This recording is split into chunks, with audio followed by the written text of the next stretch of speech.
Hey everybody, Economic Ninja here. I hope you are doing great. We're gonna talk today about the wars that are going on. We have wars, it seems like, popping up all over the world. There are either wars or rumors of wars, and one thing that is certain is that alliances are being formed today, and there will be new alliances tomorrow based on all of these new wars and battles around the world. This is a totally changing time now, and we have to, once again, look at how commodities are going to be shaped, the prices, the supply chains, and the alliances around the world. So let's talk about lithium. I like lithium. You know that I've been invested, moved in and out of certain lithium stocks. I've made some money, I've lost some money, right?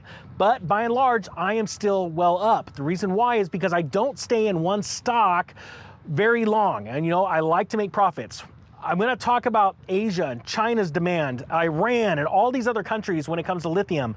And I want to tell you this, if you do own stocks, this is what I do. This is not investment advice or trading advice, but when a stock doubles, I sell off half and I get my original money back. I don't like leaving money on the table, even though, and that's where most people fail, is they go for FOMO and they're out there, waiting for 5, 10, 20 X's, and that would be great, but I want to know when I get my original investment back first, and then look at trading profits. But that's just me. I just want to tell you that. So this story that I want to go is out of EastAsiaForum.org, and it's really impressive. There's some really neat points. It's entitled Leveraging Lithium and Nickel Stocks to Boost the EV Industry. It says in March of 23, the Iranian government claimed to have discovered a massive lithium deposit in the magnitude of 8.5 million tons. China is the largest consumer of lithium, which it mostly imports from Australia, the world's biggest producer of lithium, in 2020. It was responsible for almost half of the lithium available in the world. More than 90% of Australia's lithium is exported to China, filling 85% of the latter's need. In the first half of 2023, Australia's revenue from selling lithium concentrate to China exceeded $7 billion. Lithium is a key component of electric vehicle batteries, and given China's drive to become the world's leading EV producer, its demand for lithium will only increase. The price of lithium has been on a tear for quite a while, and lately you've been seeing how EV sales are waning, and so there's a lot of traders out there that are like, oh, maybe that doesn't mean that lithium's going to be keep going up.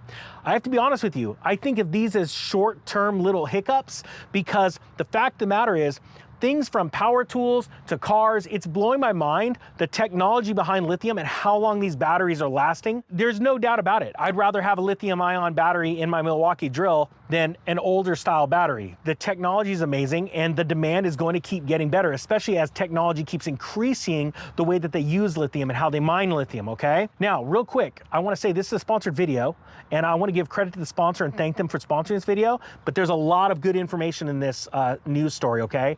The sponsor is Hertz Lithium, and it's on the CSE under the symbol HZ and the symbol HZLIF on the OTC board, okay? We're gonna talk about them in a second, but let's get back into this story. Iran's lithium discovery might challenge Australia's dominance in the Chinese market. China is the largest export destination of both Iran and Australia in 2022. Australia sent more than 1/4 of its exports to China, valued at around $104 billion US. Iran has been an import supplier of crude oil to China, sending more than 750,000 barrels per day, over 1/4 of its production. So let me say, this story is saying, hey, Iran found all this stuff, right? Supposedly, we got some drills. It looks like it's the largest ever. It's going to take quite some time for them to actually pull that out of the ground. That's what's really important. And what I really want to stress is that China, Russia, Iran, all of these countries in the East, India, they're all coming together as the BRICS nations. So it's very, very important that we find lithium in the West. This is very important because I believe there's going to be a day, because of wars and new agreements, new trade agreements and embargoes that are going to happen, all kinds of craziness, it is going to cut off our supply in the West to lithium. all right? And that is something that I want to invest in. It says here, as the world's car industry rapidly transitions to electric vehicles, the demand for lithium is a key ingredient for the EV battery surges. The demand for batteries was responsible for almost 80% of all lithium use in 2022. This has implications for other countries who aspire to play key roles in the industry, such as the world's largest producer of nickel, Indonesia. In 2019, Indonesian president issued a regulation on the acceleration of an EV program in Indonesia. In 2020, the Ministry of Industry issued its National Industries Development Plan, which states the priority of the automotive industry for the period of 2020 to 2035 is the development of EV and its components. There has not been any concrete realization of the plan after the signing of the Memorandum of Understanding between the Indonesian Chamber of Commerce and Industry and the Western Australian government. Like Indonesia, Australia is pursuing downstream processing industrialization strategy. So this is all very new.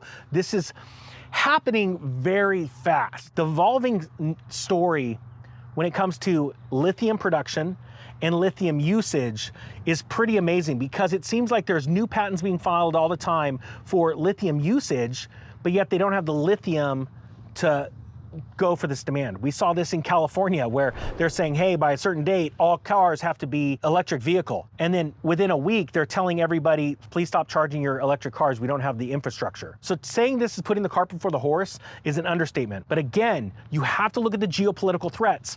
China, Russia, the BRICS nations, right? Forming all these alliances, especially as this new war has broken out in the Middle East.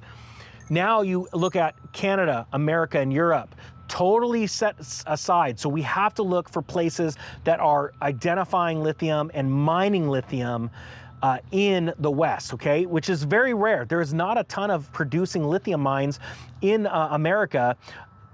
And I mean, compared to these other countries, they're just not there. Now, there is a ton of lithium in North America, in Canada, but the problem is we don't have a ton of companies that have been out there looking to find them, okay? So this I want to cover because I think it's very important. It says here, while Iran's discovery of lithium reserves might open the opportunity to expedite Australia, Indonesia's EV battery cooperation and help reduce Australia's dependence on China, domestic policies that include tensions between economic and environmental objectives in each country may complicate trade cooperation. For its part, Indonesia is very aggressively implementing industrial policy. And this has to do with Australia's ties to the West.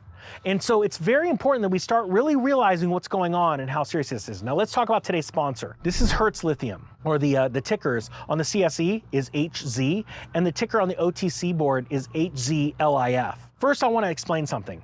This is to me, a speculation. This is not me telling you that you should buy this security or any other security, right?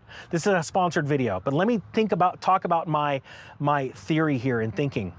This is a commodities play that has yet to start drilling, and they're about to start drilling. And they have done something that's a little different. They've invested in a very key technology that I find interesting. But again, remember, when you talk about the difference between a fully operating mine company and a company that is about to drill, a drilling company, a company that is identifying land that has certain minerals on it, they start to drill down, they start to build their reports. They're two totally different things, all right? I wanna make sure you know that. Now, this is what I find very interesting about this company. Now, this company has a small market cap, micro cap, of about $5 million. But what's driving it, and what I like, is it's diversified in three different areas, three different regions. First off, it's got properties in Canada, in the United States, and in Brazil. So geographically spread really wide out. And I like those mining districts. They're safer mining districts. This is an exploration play. And this is one of those plays before it starts a massive drilling operation to start identifying where the lithium is on these properties and how much there is. But I want to talk about one of the districts that they're in, and that's the James Bay district. This is a world-renowned mining district, especially when it comes to lithium, okay? Some of the key advantages of James Bay, the James Bay region, are the quality of its infrastructure, which has major road access, hydroelectric power, grid, and airports that support the relationship to be able to identify materials and actually be able to get them out of the ground. A lot of mining companies or exploration companies will say, hey, look, we got all this stuff, it's great. Cool, well, how long is it of a drive to take the material to the nearest mill? Or how hard is it to get electricity to the property? Or do you have to spend money to build a full, not only road infrastructure, but an actual town? You know, you gotta deal with that. Well, James Bay is an enormously rich, not only in minerals in the ground, but also it's got the infrastructure there. So I like that. Now, this patent pending technology that I want to talk about, this is something that's very interesting. There's a partnership between Hertz Lithium and Penn State University. The college and Mineral Sciences decided to develop further a patent pending technology for direct extrication of lithium from the ground. They've licensed this technology to be able to use it for their company. Now, don't take my word for it, but this is the kind of out-of-the-box thinking that I like seeing from companies. On top of that, talking about the market cap, let's talk about the share structure. Right now, common shares outstanding, there's a little over 55 million, almost 56 million. When you add in the common shares, any warrants, everything together, you're looking at fully diluted of around 73 million shares. Well, as of the recording of this, it's sitting at around $5 million market cap Canadian. If you're going to invest in precious metals or mineral exploration companies, remember, you don't want to be too over leveraged with speculations. And the only reason I say speculation is because when a company, and you talk about the Legendre curve, where companies start to identify properties, they go public, they start to drill, there's these different phases until you get to a full-blown, you know, company with a mill, processing, it's actually pulling the material out of the ground. And so this is one that I think would be interesting to look at. But again, don't take my word of advice for that. So in conclusion, my point about all of this is that I believe that geopolitically, there are about to be massive shifts in the world. I've been talking about this for about a year, and we've seen those shifts. And we've seen countries that were dependent on another country for materials, products, services, food, things like that, all of a sudden go, oh, sorry, we can't sell to you anymore. And the greatest example of that is the war with Russia and Ukraine, where Ukraine's making, you know, producing certain foods, and they're going, sorry, we can't ship to anyone else like they were supplying Russia at one point. We're not going to supply to you because there's obviously a war. But then other countries that are supporting Russia, oh, sorry, we're not going to ship to you either. And then there's these supply chain breakdowns. And I think that the lithium space is one over the next 5 years that you need to look at. I'm not saying to buy the stock, but I'm telling you I'm looking at it because I see the potential for lithium is going to be massive in the next years to come. Regardless of what happens with electric vehicles, battery technology is here to stay, and it's going to get big. I hope you got something out of this. The Economic Ninja is out.